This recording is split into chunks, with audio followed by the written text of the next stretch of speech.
Hello दोस्तों, ये इस ड्रामे की हिंदी एक्सप्लेनेशन का पार्ट 9 है।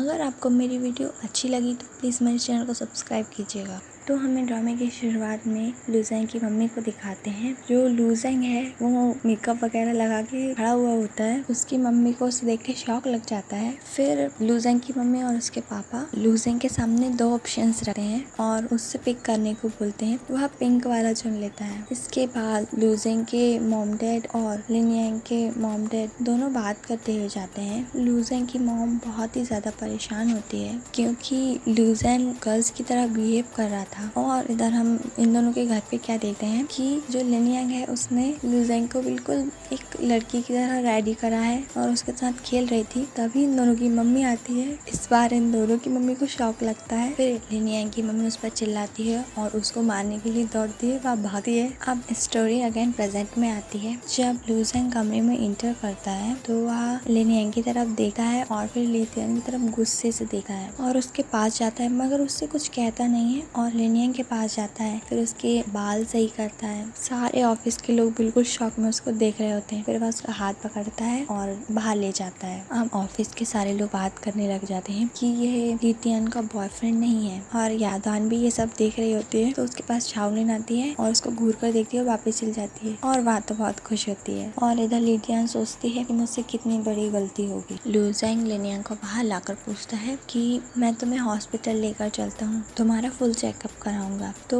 लिन यांग बोलती है नहीं कोई बात नहीं, मैं बिल्कुल ठीक हूँ। और उसे रूल नंबर 5 याद दिलाती है कि ऐसा प्रेजेंट करो जैसे कुछ हुआ ही ना हो। वह बोलती है मैं अपना ख्याल खुद रख सकती हूँ और अकेली ही बाहर चलने लगती है। तो लूजेंग भी उसके पीछे पीछे चलने लगता है और पुरानी बातों को याद करता है फिर से कि वह बचपन में किस तरह लिन यांग के पीछे पीछे चलता था। अब छोटी लिन यांग उसके पास आती है और उससे बोलती है अगर कोई भी तुम्हें बुली करेगा तो तुम है ना उससे फाइट नहीं करोगे। और बोलती है अगर तुम रोने लगोगे तो वह लोग तुम्हें बुली नहीं करेंगे। और यहाँ पर लिन यांग उसे बहुत ही प्यार से समझा रही होती है। वह बोलती है कि अगर हम बुली होते तो जरूरी नहीं कि हम भी उन्हें बुली करें, हम उन्हें मार नहीं सकते, बस तुम इतना करो कि उन्हें ये समझा दो कि वह हमारे साथ ऐसा नहीं कर सकता। अब ये सारी बातें वह लिन यांग के पीछे पीछे चलते हुए सोच रहा होता है। अब लिन यांग रुकती है और उससे पूछती है तुम मेरे पीछे क्यों आ रहे हो। और लिन यांग बोलती है कि अब सब लोग यही सोचेंगे कि मैं ही उसे बुली कर रही थी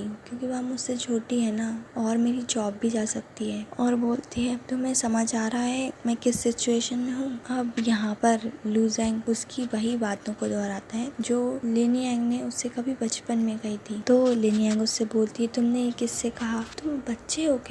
अब लिन यांग के पास मिस्टर हाउ का फोन आता है और वह ऑफिस के लिए वापस निकल जाती है। अब यहाँ पर लूजेंग किसी को फोन लगाता है और उसको दोपहर में मिलने के लिए बुलाता है। यहाँ पर ऑफिस में लितियन तो कुछ नहीं कर रही होती लेकिन लिन यांग बहुत ज्यादा बेचारी बन रही होती है। बोलती है सारी मेरी ही गलती थी और बोलती है मुझे ये चालू ही नहीं करना चाहिए था और बोलती है कि मैंने कंपनी में कितना बड़ा सीन क्रिएट करा दिया। और चेयरमैन हाउ लितियन की तरफ देख रहे होते गुस्से से और लितियन बोलती है बस करो, कितना नाटक करोगी। तो मिस्टर हाउस पर चिल्ला देते हैं चुप रहो। अब लिन यांग चेयरमैन हाउस से बोलती है कि जरूर ही मेरी काम करने की क्षमता कम हो गई, तभी तो मैं इसे मना नहीं पाई, मैंने आपको डिसअपॉइंट किया और रिजाइन देने का बोलती है। तो चेयरमैन हाउ उसे मना कर देते हैं और उससे जाने को बोलते हैं। अब लिन यांग यहाँ से बच के निकल जाती है और लितियन भी यहाँ से खिसकने का सोचती है और फिर बड़ी भोली सी शक्ल बनाकर मिस्टर हाउ को देखती है पर कुछ फायदा नहीं होता। अब लितियन को दिखाते हैं उदास बैठी हुई होती है। तभी उसकी बहन उसके पास आती है। तो लितियन उसकी बहन से बोलती है कि जरूर मुझे निकाल देंगे और बहुत रोने लगती है। उसे भी अपनी गलती का पछतावा होता है। और इस तरह याओदान तो बहुत खुश होती है, वह तो पार्टी मना रही होती है और शाओलिन और लिन यांग को तो कोई फर्क ही नहीं पड़ता। अब याओदान इसे फिर समझाती है वही सारी चीजें, हमारे पास अच्छा मौका है, लेकिन लिन यांग फिर उसे इग्नोर करती है। तो याओदान बोलती तो जानने नहीं चाहती, तुम कर करियर और लव दोनों में जीत सकते। लिन यांग को कोई फर्क नहीं पड़ता, वह बोलती है जल्दी जल्दी खाओ, फिर हमें वापस घर भी जाना है। हम यावदान फिर से उससे बोलती है इस बार अच्छा मौका है, बस ये सब तुम्हारे ऊपर है। तो लिन यांग उससे बोलती है अब क्या मैं शांति से खाना भी नहीं खा सकती हूँ, और खाना खाते वक्त बात करने को मना करती है। और चाओलिंग भी बोलती है कि वह सही कह रही है, वह बच्चे थोड़ी ना है, उसे पता है उसे क्या करना है। अब यहाँ पर ली तियान और उसकी बहन का सीन दिखाते हैं। ली तियान बोलती है वह मुझे माफ नहीं करेंगे। उसकी बहन उसे समझाती है कि तुम्हें पछतावा है, तुम्हें दुखी होने की जरूरत नहीं है। और ली तियान यहाँ पर उसकी बहन से सॉरी भी बोलती है और बोलती है कि अब मैं लुज़ेंग को भूलना चाहती हूँ, लेकिन मैं भूल नहीं पाती। तो उसकी बहन उससे बोलती है तुम उससे प्यार कर सकती हो, मगर इस तरह से नहीं, किसी को मजबूर करके तुम खुशियाँ हासिल नहीं कर सकती। तो ली तियान बोलती दीदी मेरा ऐसा मतलब नहीं था। तो उसकी बहन बोलती है मैं जानती हूँ, और बोलती है आज से तुम अपने ऊपर ध्यान दोगी और एक दिन को मना लोगी, और उसे भी तुम्हें चेंज दिखना चाहिए, शायद वो तुम्हें माफ कर दे।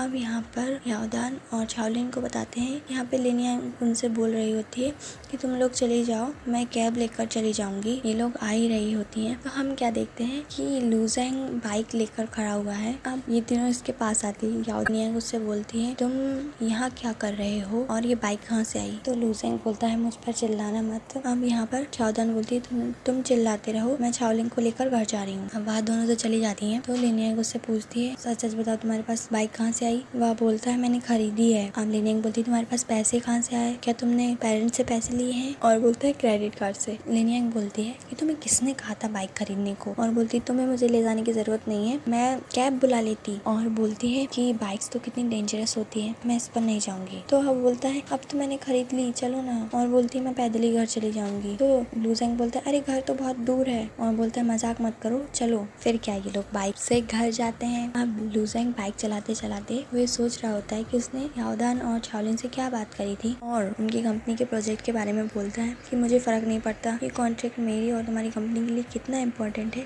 मैं तो बस ये जानना चाहता हूँ कि वह लिन यांग के लिए कितना इम्पोर्टेंट है, और अगर है तो वही उसके इंचार्ज होने चाहिए। तो वह दोनों बोलती है क्यों। आप पे बोलती है कि अगर ये सब तुम्हें कहना है तो हमसे क्यों बोल रहे हो, उससे क्यों नहीं बोल रहे। तो लुज़ेंग यहाँ पर बोलता है उसकी सेल्फ रिस्पेक्ट और ली तियान की वजह से। बोलता है वह नहीं मानेगी, तुम दोनों उसकी बेस्ट फ्रेंड हो तो तुम मुझसे बोल सकती हो, और अगर वह मुझसे पूछेगी तो मैं मान जाऊंगा जल्दी से। अब यहाँ पे यावदान काश मेरे पास भी कोई ऐसा भाई होता। अब यहाँ पे और चाओलिन साफ साफ उससे पूछती है उसके और लिन यांग के बारे में। वह बोलता है मैंने उसे कभी सिस्टर की तरह नहीं माना, वो तो हमेशा मेरे दिल में एक छोटी बच्ची की तरह रही है जो कभी बड़ी नहीं हुई, वही मेरी दुनिया है। ये सारी बातें सुनकर यावदान बहुत ही खुश हो रहे होते। वह हमें एक रेस्टोरेंट का सीन दिखाते हैं। यहाँ पर लुज़ेंग लिन यांग को लेकर आया होता है। वह उससे पूछती है कि हम घर क्यों नहीं गए, यहाँ क्यों आ गए। और बोलता है मैं खाने के लिए लेकर आ रहा हूँ, अगर तुम्हें भूख नहीं लग रही है तो तुम मुझे खाते हुए देख सकती हो। और उसे खाने के लिए बोलता है, और ये भी बोलता है अगर तुम ड्रिंक करना चाहो तो ड्रिंक भी कर सकती हो। लिन यांग बोलती है तुम ड्रिंक नहीं कर सकते क्योंकि तुम बाइक चलाओगे। वह बोलता है अरे मैं तो भूल ही गया था। तो वह बोलते हैं हम एक काम करेंगे, इन सबको पैक करके घर ले चलेंगे। लेकिन नेक्स्ट सीन में ही हम देखते हैं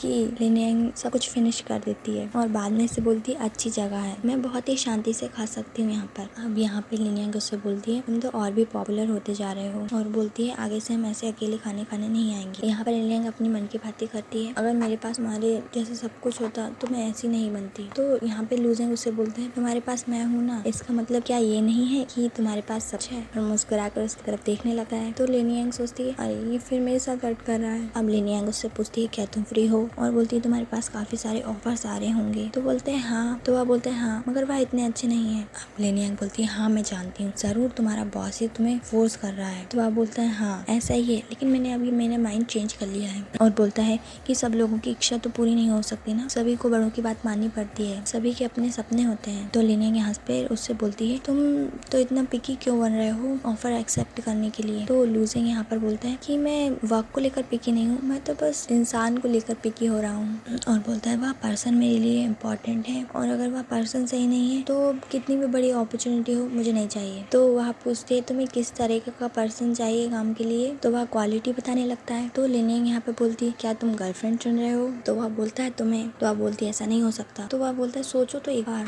वह मना कर देती है और लुज़ेंग नाराज हो जाता है। लिन यांग उसे देखने लग जाती है और फिर मन में उसके ख्याल चलने लगते हैं, और एकदम से खड़ी होती है और बोलती है चलो घर चलें। वह गलत तरफ जाने लगी है तो वो बोलता है उस तरफ जाना है। अब नेक्स्ट डे लिन यांग के ऑफिस का सीन बताते हैं। यहाँ फिर चेयरमैन हाउस से बुलाते हैं और तीतियन की बिहार पर उससे माफी मांगते हैं। वह बोलती है कोई बात नहीं, मेरी गलती थी, और वही बात बताते हैं कि लुजेंग ने मना कर दिया था और उससे बोलते हैं कि तुम्हें जाकर बात करनी चाहिए। और लिनियांग वापस आते हुए यही सब बातें सोच रही होती है। अब लिनियांग सीधे लुजेंग के ऑफिस जाती है और वहाँ के रिसेप्शनिस्ट उससे पूछती है क्या तुम लुजेंग को ढूंढ रही हो। वह बोलती है नहीं, मैं माला से मिलने आई हूँ। अब ऑफिस में माला और लुजेंग दोनों लिनियांग का ही इंतजार कर रहे होते हैं। तभी वह आ जाती है और लुजेंग यहाँ पर बहुत खुश हो रहा होता है। अब लिनियांग यहाँ पर मिस्टर हाउस से बात करती है, उसे पूरा कॉन्फिडेंस होता है कि वहाँ लोग मान जाएंगे। और इधर माला मना कर रहा होता है। वह बोलता है कि हमारे पास काफी सारी अपॉर्चुनिटीज है, हम इसे क्यों चुने। तो लुजेंग कहाँ मानने वाला है, आप लोगों को तो पता ही है। अब यहाँ पर लिनियांग आती है और